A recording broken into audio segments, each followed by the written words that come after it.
An intelligent man never utters the phrase, "I already know that," not because he possesses every answer or has memorized the capitals of every nation, but because he understands profound truth.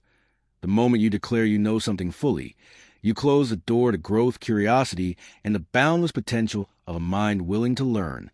This simple phrase, often spoken in a fleeting moment of confidence or impatience, carries a weight far heavier than its casual tone suggests. It's not just a statement. It's a subtle act of arrogance, a quiet refusal to engage with the world as a student, and a betrayal of the wisdom that comes from humility. In the philosophy of Stoicism, which has guided some of history's greatest minds through turbulent times, this mindset is a trap, one that intelligent men sidestep with deliberate care.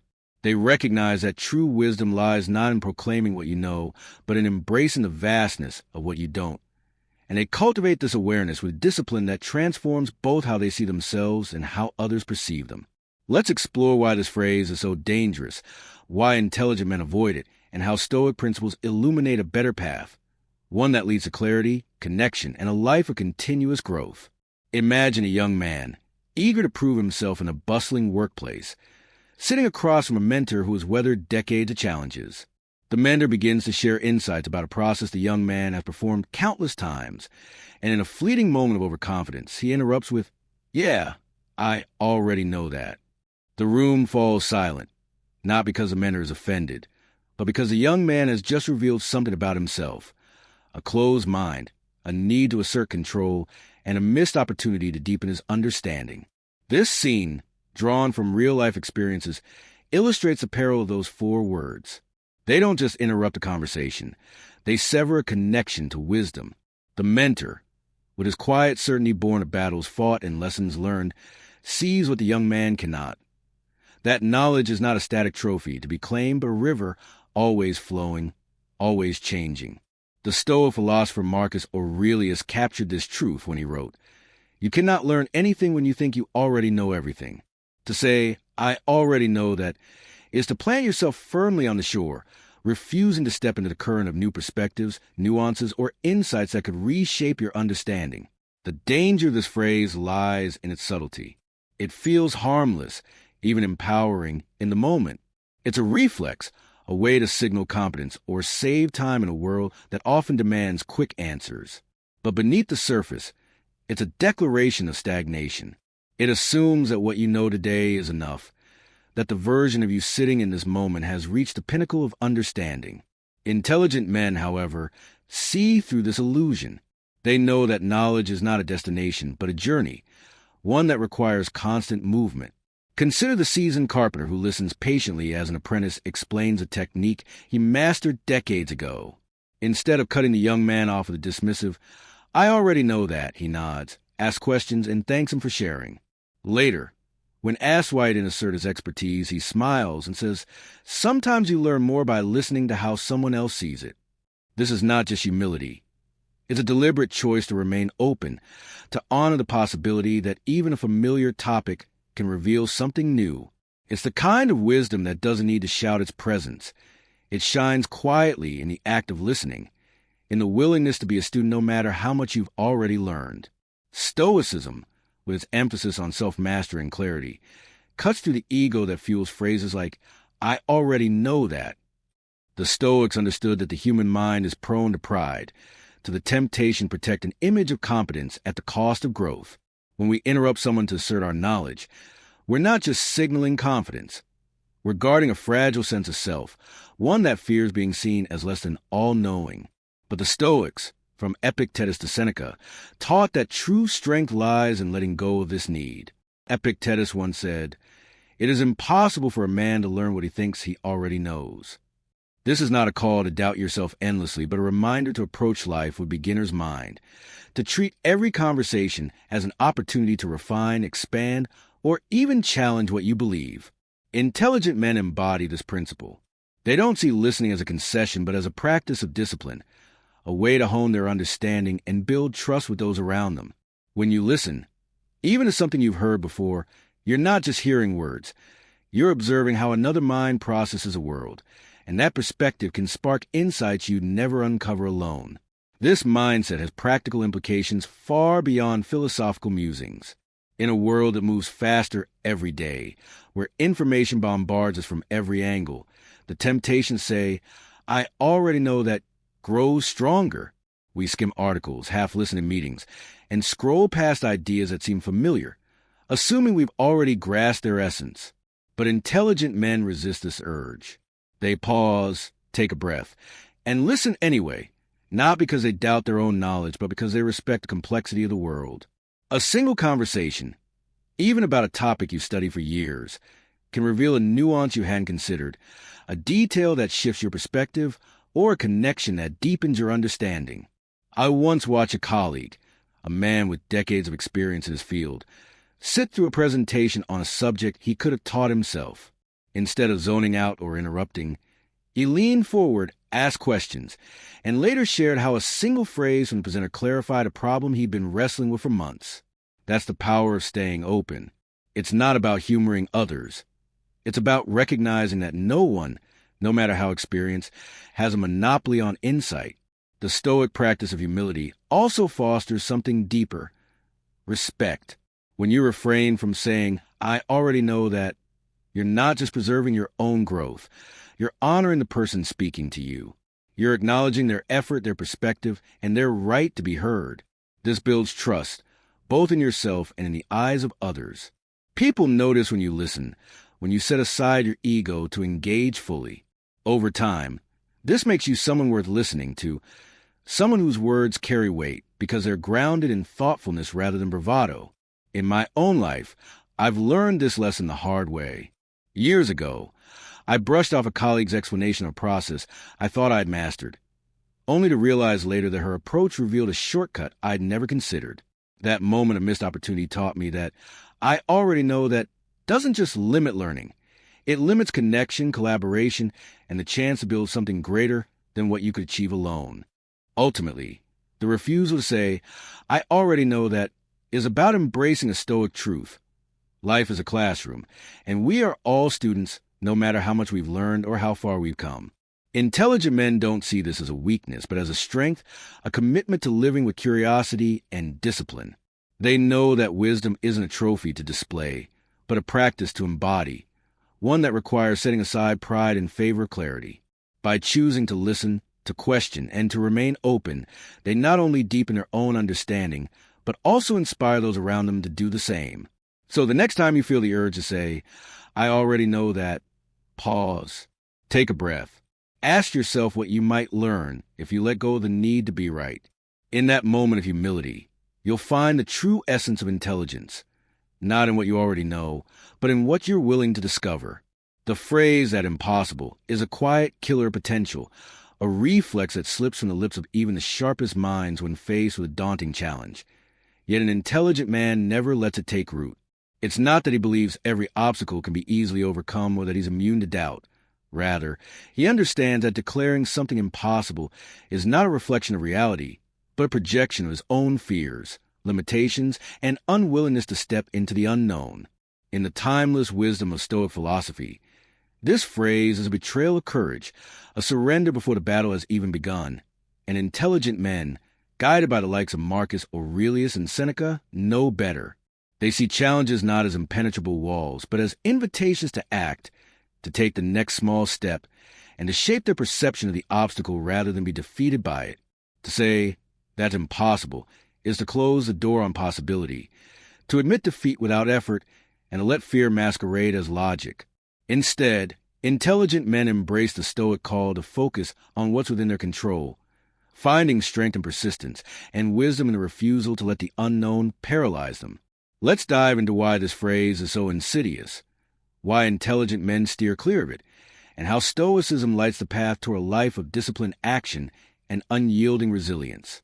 Picture a man named Robert, a seasoned leader in a high-stakes industry, his shoulders carrying the weight of a company's success with an air of unshakable confidence. When a new idea surfaces, a bold proposal to enter an uncharted market or streamline a clunky system, his response is swift and final. That's impossible. At first, it seems practical, even wise. After all, who has time to chase pipe dreams when deadlines loom and resources are scarce? But over time, the truth emerges. Robert's words aren't describing the situation. They're revealing his own limits. Each time he utters that impossible, he's not assessing the challenge objectively, but projecting his fear of failure, his discomfort with the unfamiliar, and his reluctance to risk being wrong. This is the trap Seneca warned when he wrote, "We suffer more often in imagination than in reality." Robert's impossibility isn't rooted in the task itself, but in his mind's refusal to see beyond the immediate hurdle, to imagine a path forward, or take the first uncertain step.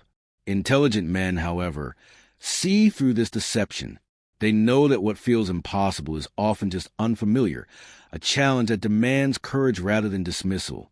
The Stoics understood that the human mind is both our greatest ally and our fiercest adversary.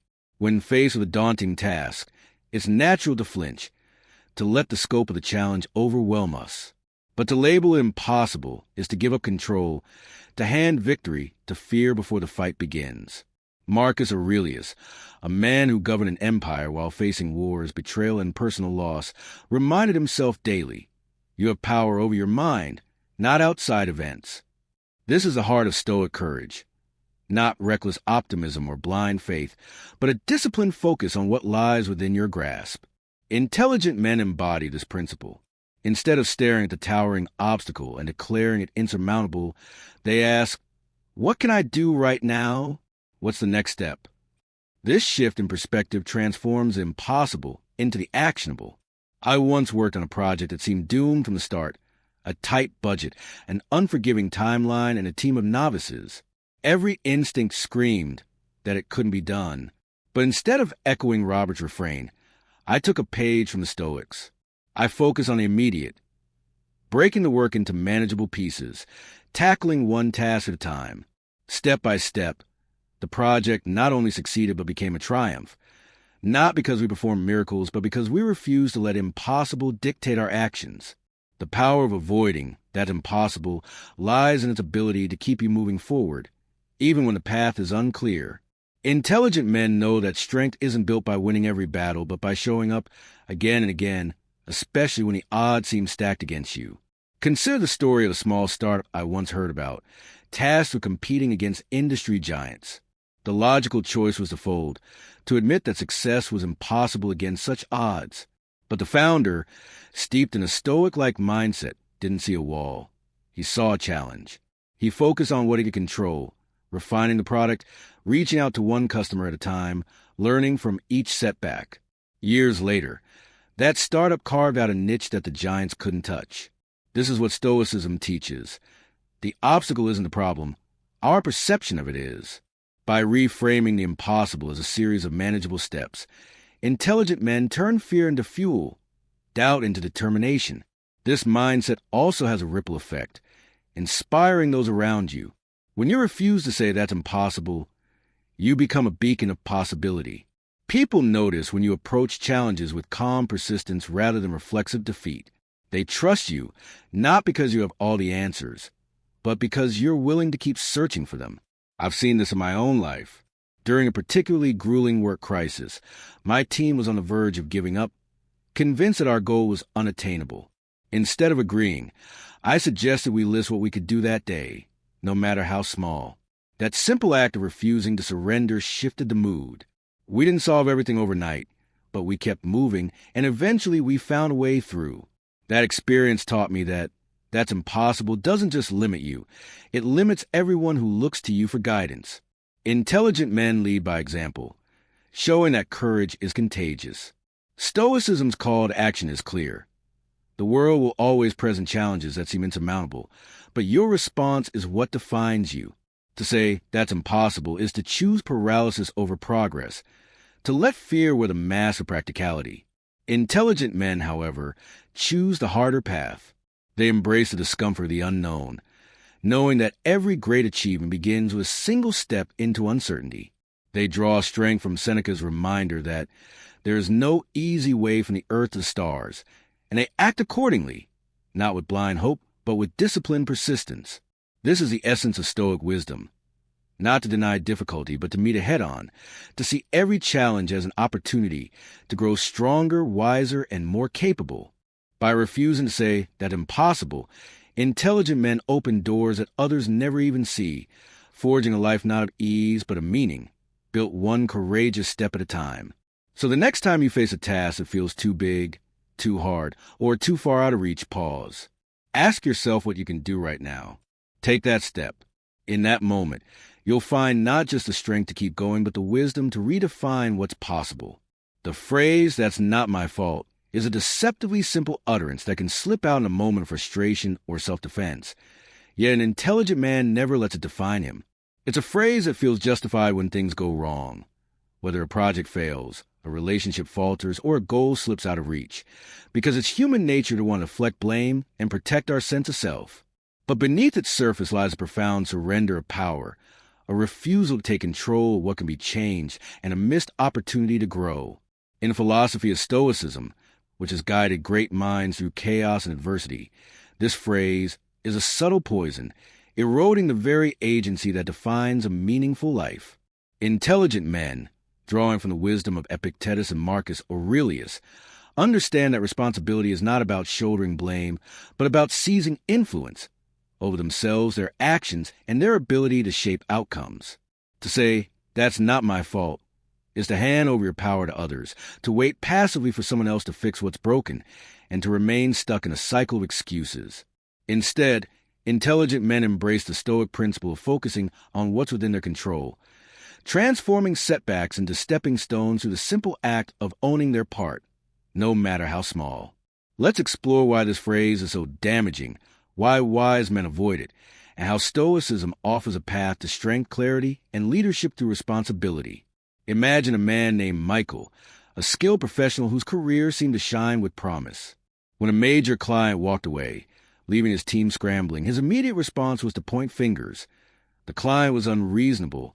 The market was shifting. His colleagues missed deadlines. "That's not my fault," he declared, and in that moment it felt like a shield, protecting his reputation and easing the sting of failure. But as the weeks passed, the truth became clear. While Michael was busy explaining why he wasn't to blame, he missed a chance to learn, to adapt, and to grow. The client's departure wasn't just a loss. It was a lesson, one he couldn't see because he was too focused on deflecting responsibility. This is a trap of "that's not my fault." It's not just a defense mechanism. It's a forfeiture of control. By pushing blame outward, Michael gave up the one thing that could change his trajectory, the power to act, to reflect, and to improve. Intelligent men know this instinctively. They understand that responsibility isn't about admitting guilt, but about claiming agency, about saying, "I can do something about this, even if it's small." This is where Stoicism shines, offering a framework to navigate life's setbacks with clarity and purpose. The Stoics, particularly Epictetus, were uncompromising on this point. It is not what happens to you, but how you react to it that matters. When we say, "that's not my fault," we place the power to resolve the situation in someone else's hands. We become spectators in our own lives, waiting for others to make amends, to fix the problem, or to change their ways.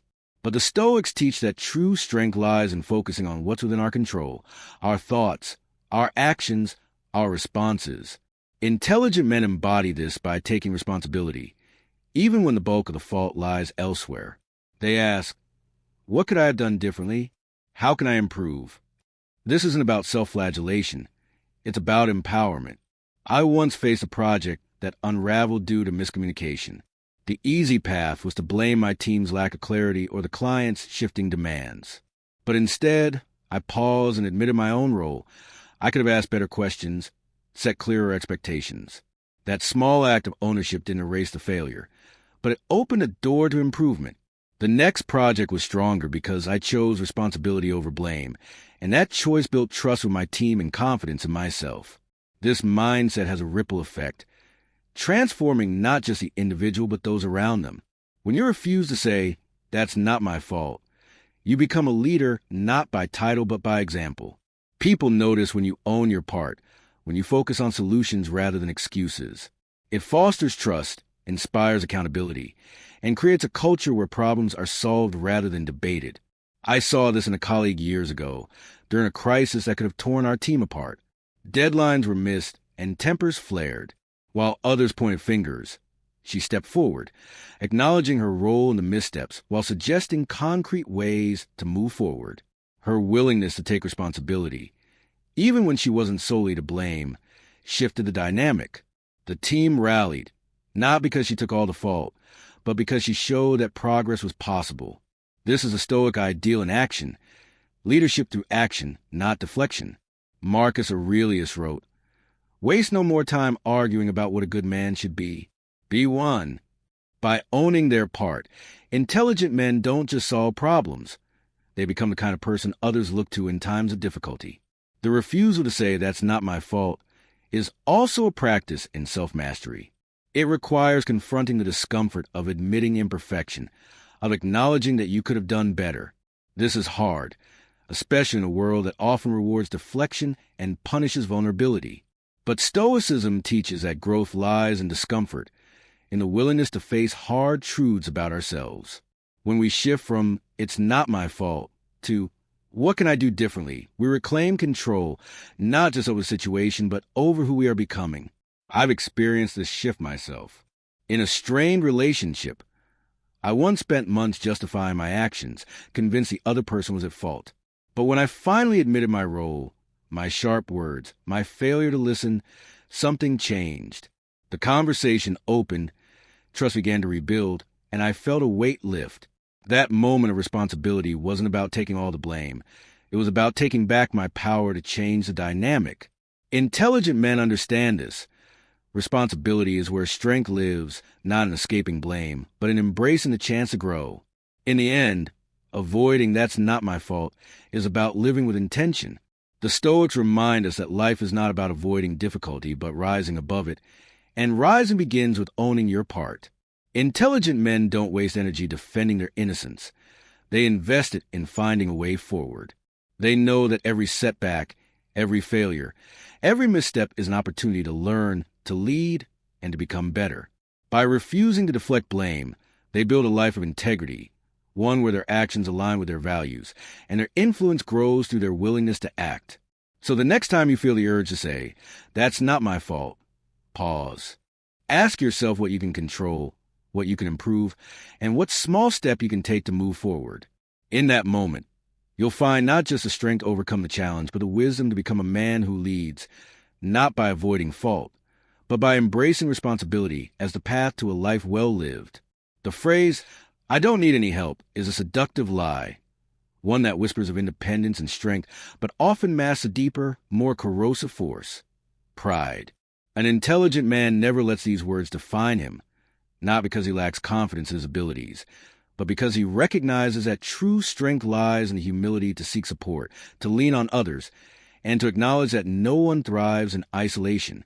In the philosophy of Stoicism, which has guided history's most resilient minds through trials of every kind, this phrase is a quiet betrayal of the human condition, a refusal to embrace the interconnectedness that defines us. Intelligent men, drawing from the wisdom of Marcus Aurelius and Epictetus, understand that asking for help is not a sign of weakness, but a mark of courage, a deliberate choice to grow stronger through collaboration. To say, "I don't need any help," is to build a wall around yourself, to choose solitude over connection, and to deny the mutual support that fuels progress. Instead, intelligent men embrace the Stoic truth that we are made for cooperation, finding wisdom in vulnerability and power in the courage to reach out.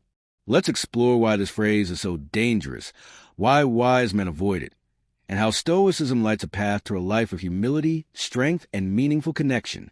Picture a man standing alone under the weight of mounting pressures, work deadlines piling up, family responsibilities tugging at his heart, and the relentless expectation to keep it together.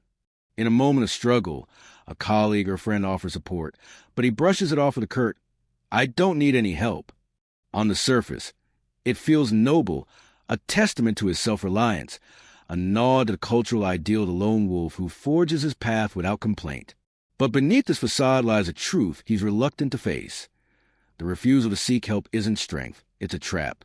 It's pride dressed in the guise of independence, isolating him from the very resources that could lighten his load and sharpen his perspective. I've seen this play out in my own life, during a time when I thought strength meant carrying every burden alone. Work was overwhelming. Personal challenges were mounting, and yet I kept my struggles to myself, convinced that asking for help would signal failure. The result? Exhaustion, frustration, and a growing sense of disconnection. It wasn't until I finally confided in a trusted friend, admitting I couldn't do it alone, that I found clarity and renewed energy. That small act of vulnerability didn't diminish me. It made me stronger, and it revealed a truth the Stoics knew well. We are not islands, but parts of a greater whole, bound by our need for one another. The Stoics, particularly Marcus Aurelius, were clear about this interconnectedness. As the most powerful man in the Roman Empire, Aurelius could have easily claimed self-sufficiency. Yet in his meditations, he openly cataloged the debts he owed to his mentors, friends, and teachers. He wrote with gratitude about the lessons they imparted, acknowledging that his wisdom was shaped by their guidance. This wasn't weakness. It was a deliberate act of humility, a recognition that even the strongest among us are made better by others. Consider Abraham Lincoln, a man often depicted as a solitary figure carrying the weight of a fractured nation during the Civil War. History reveals a different story. Lincoln surrounded himself with a team of rivals, advisors who challenged his ideas and pushed him to grow. He sought counsel from General McClellan, even when their views clashed, and spent hours debating with his cabinet, not because he doubted himself, but because he knew that wisdom is forged in the crucible of diverse perspectives. Intelligent men follow this example, understanding that refusing help doesn't make you strong. It makes you small, cutting you off in the collective strength that comes from collaboration. The danger of, "I don't need any help," lies in its ability to isolate.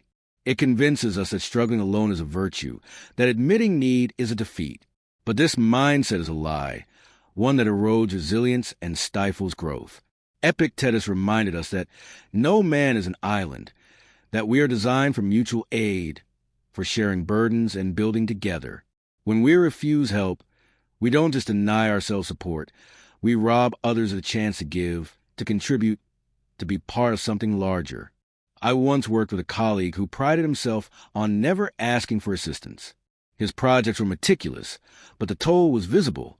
Late nights, strained relationships, and a growing resentment toward the work he loved. When he finally accepted help on a particularly grueling task, the change was transformative. Not only did the project succeed, but his team grew closer, bound by the shared effort. That experience taught me that asking for help isn't just about solving a problem. It's about building trust, fostering connection, and creating a ripple effect of goodwill. Stoicism teaches that courage is required to ask for help, because it demands honesty, a willingness to confront your limitations and set aside the ego's need to appear invincible. Intelligent men embrace this courage, knowing that vulnerability is not a flaw but a strength. They see asking for help as a practice in self-mastery, a way to align their actions with the Stoic ideal of living virtuously. When you reach out, you're not admitting defeat. You're choosing growth over pride, connection over isolation. I felt this shift myself. Years ago, during a personal crisis, I resisted confiding in anyone, believing I had to handle it alone. The weight grew heavier until I finally opened up to a mentor. What I found wasn't judgment but understanding, not pity but practical advice that helped me navigate the storm. That moment of humility didn't weaken me. It clarified my path and reminded me that strength is not in standing alone, but in knowing when to take a hand.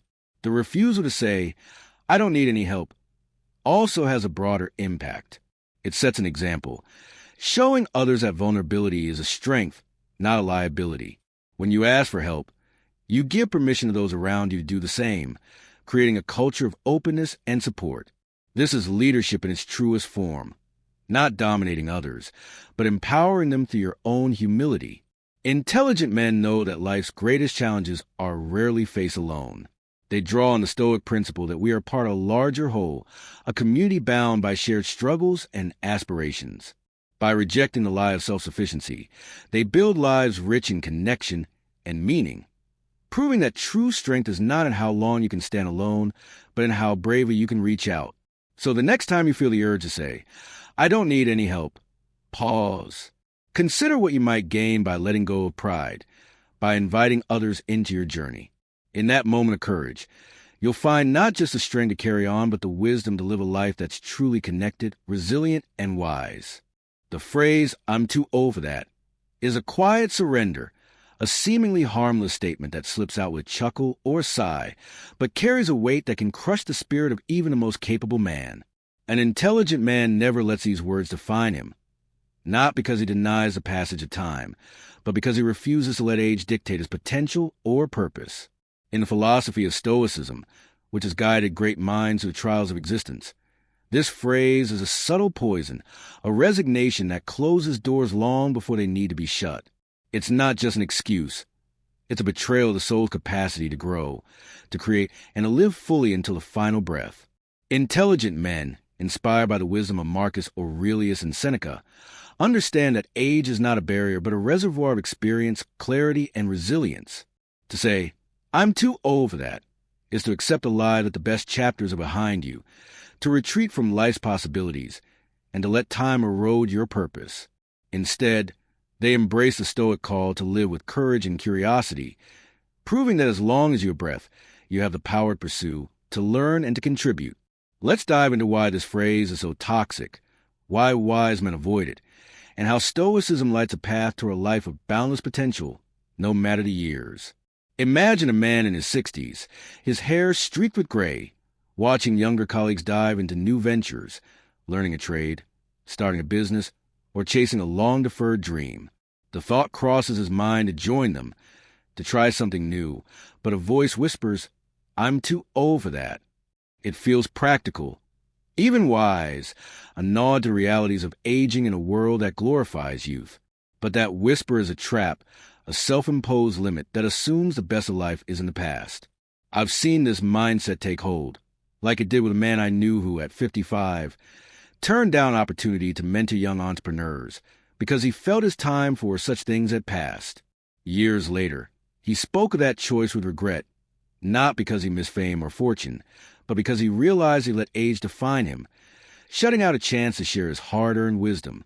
Intelligent men reject this trap. They know that age doesn't disqualify you from living boldly. It equips you with tools that youth cannot match: perspective, resilience, and the clarity to focus on what truly matters.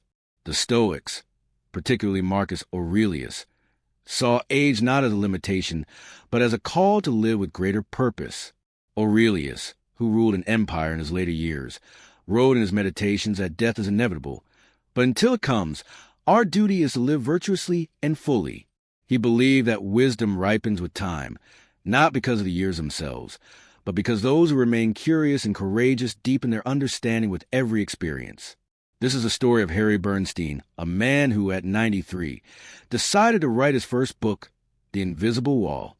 After a life as a magazine editor and raising a family, he poured his memories of a childhood in a divided English mill town into a memoir that, at 96, became an international success, translated into multiple languages and touching countless lives.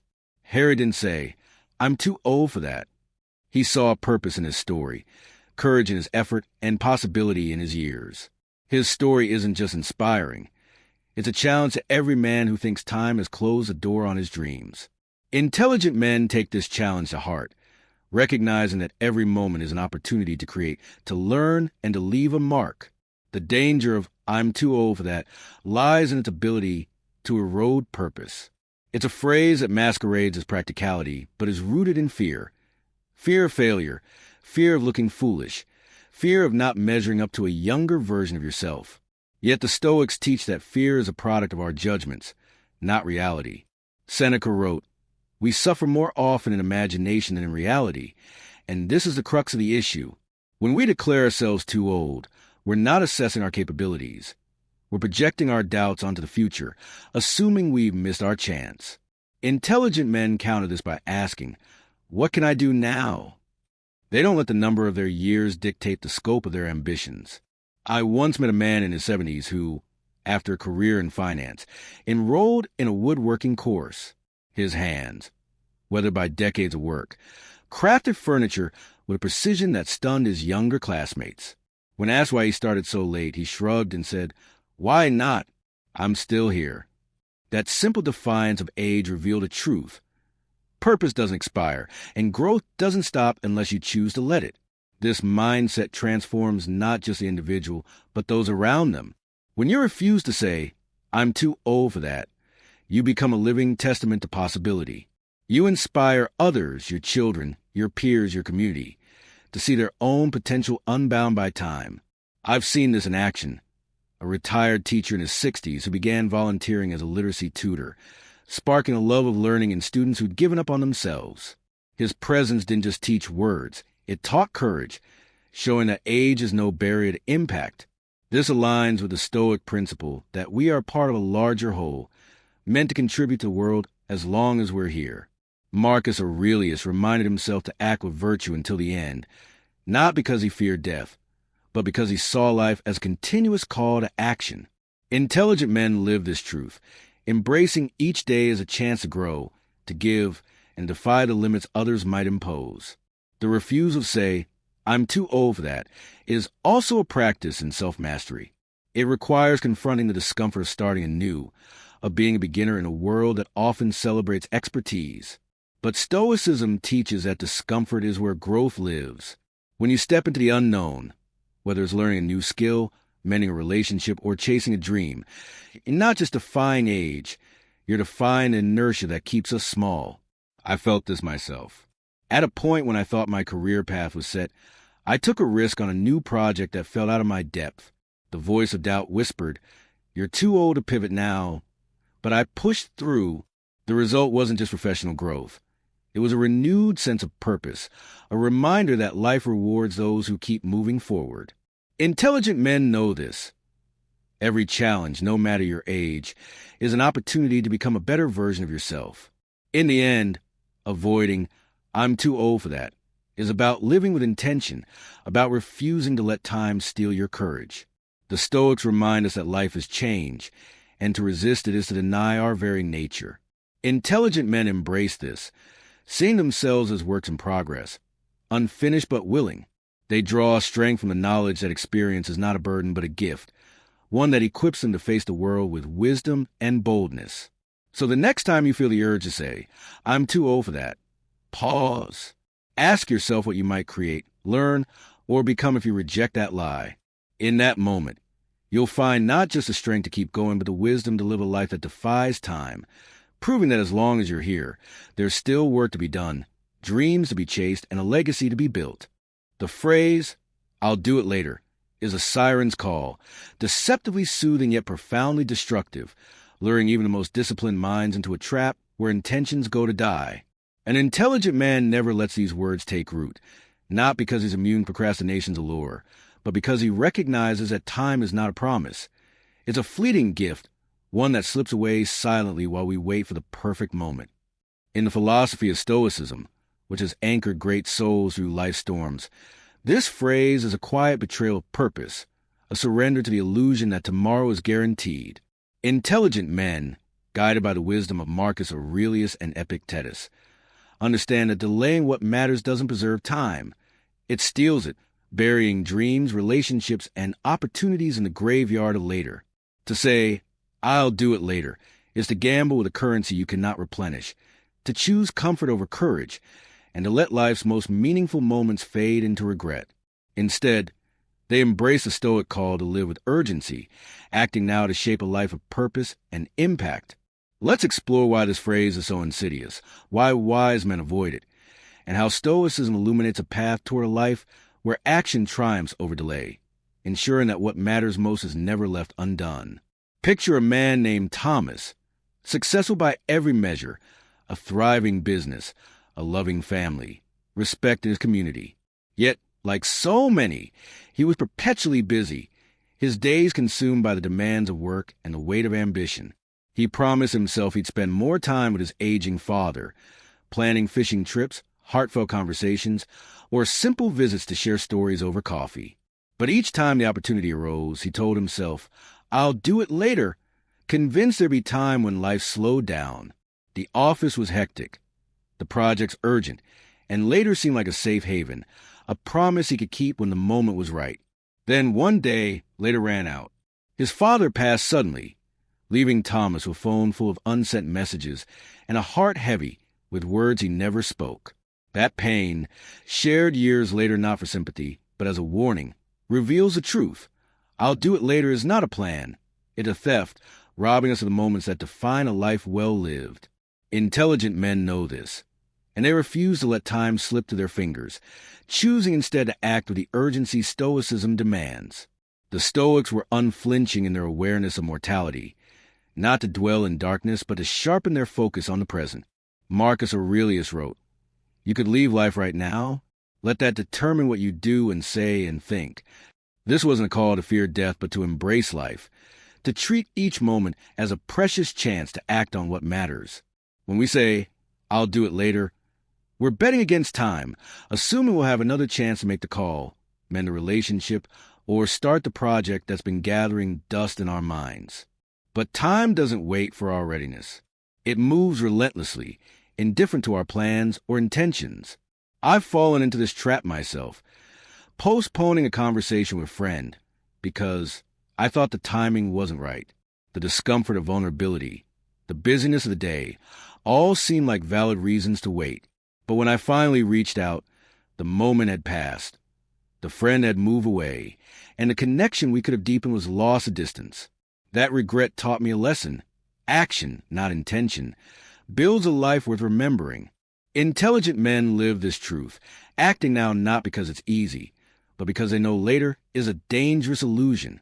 The power of avoiding, "I'll do it later," lies in its ability to transform intention into reality. Stoicism teaches that we control our actions, not the outcomes, and every delay is a choice to relinquish that control.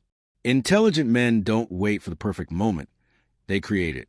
Consider the story of a writer I once read about, who spent years dreaming a novel but always deferred it to later, citing a demanding job and family obligations. In his 50s, inspired by a Stoic-like resolve, he stopped waiting. He wrote 1 page a day, carving out time before dawn. That discipline turned his dream into a published book, not because he found more time, but because he refused to let later steal his purpose. This is a Stoic way, to act in the present, to take the small, uncomfortable step that moves you forward. I've seen this in my own life. 2. A project I'd long delayed, a passion I told myself I'd pursue when life was less chaotic, came to life only when I committed to starting, however imperfectly. The first step was daunting, but it lifted a weight, replacing procrastination's fog with the clarity of action. This mindset also inspires those around you. When you refuse to say, "I'll do it later," you become a beacon of purpose, showing others that time is not to be squandered. I once worked with a colleague who, despite a grueling schedule, never postponed what mattered. When a teammate needed support, he made time that day, not next week.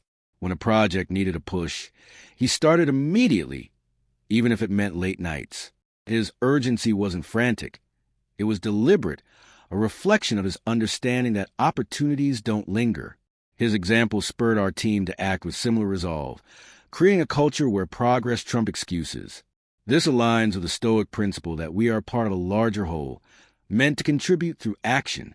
Epictetus taught that our purpose is not to drift through life, but to live it fully, and every delay undermines that purpose. The refusal to say, "I'll do it later," is a practice in self-mastery, requiring the courage to face discomfort now rather than deferring it to an uncertain future. It's tempting to wait, for inspiration, for clarity, for a quieter season. But the Stoics remind us that waiting is a choice, one that often leads to regret.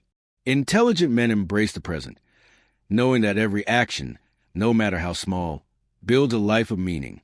They make the call they've been avoiding, take the first step toward a goal, or speak the words they've left unsaid, not because the moment feels perfect, but because they understand that opportunity doesn't knock twice. It fades quietly while we're busy waiting. So the next time you're tempted to say, "I'll do it later," pause. Ask yourself what you'd do if this were your last chance. Act on it. In that moment, you'll find not just the strength to move forward, but the wisdom to live without regret, crafting a life where every intention becomes reality and every moment counts. The phrase, "that's just how I am," is a quiet declaration of surrender, a seemingly resolute statement that slips out when confronted with flaw or habit we'd rather not face, yet an intelligent man never lets it define him. It sounds like self-acceptance, a bold embrace of one's nature, but beneath its surface lies a refusal to grow, a decision to remain tethered to old patterns rather than strive for better. In the philosophy of Stoicism, which has guided history's greatest minds through the chaos of existence. This phrase is a subtle betrayal of the human capacity for change, a rejection of the self-mastery that defines a meaningful life. Intelligent men, drawing from the wisdom of Epictetus and Marcus Aurelius, understand that who we are is not fixed but shaped by the choices we make, day after day. To say that's just how I am is to close the door on possibility, to let fear and inertia masquerade as identity, and to deny the truth that we are always becoming. Instead, they embrace the Stoic call to see life as a constant work in progress, finding strength in the discomfort of change and wisdom in the pursuit of a better self. Let's explore why this phrase is so limiting, why wise men avoid it, and how Stoicism illuminates a path toward a life of growth, purpose, and relentless self-improvement. Imagine a man who loses his temper in a heated moment, his words sharp and cutting, leaving those around him wounded. When called out, he shrugs and says, "That's just how I am," as if his anger is an unchangeable part of his DNA, as fixed as his eye color. Or picture another, who avoids deep connections because vulnerability feels too raw, too risky, and dismisses it with, "That's just who I've always been." These moments feel final, like a full stop at the end of the sentence, but they're anything but. They're excuses, ways to sidestep the hard work of change by cloaking in the guise of self-awareness. I've seen this play out too often. A colleague who brushed off his chronic lateness with, "That's just how I am," unaware that his words didn't define his nature, but his refusal to take responsibility for it. Intelligent men see through this illusion. They know that every time we declare ourselves unchangeable, we're not stating a fact. We're making a choice, one that prioritizes comfort over growth and fear over courage. The Stoics, with their unflinching focus on self-mastery, offer a different path, one where we are not prisoners of our past but architects of our future. Epictetus put it plainly, it is not things themselves that disturb us, but our judgments about them. When we say "that's just how I am," we're not describing an immutable truth. We're clinging to a story we've told ourselves, one that lets us avoid the discomfort of self-examination. The Stoics believe that our character is not a fixed slab of stone, but a living thing, shaped by our repeated actions and choices. To accept "that's just how I am" is to stop sculpting, to abandon the chisel, and leave the statue unfinished. I've felt this temptation myself, in moments when I justified my impatience or reluctance to apologize with the same tired phrase. It was easier to claim it as just me than to face the hard truth. I was choosing to stay the same, avoiding the work of becoming better. But the moment I acknowledged my role, asking myself why I acted that way and what I could change, something shifted.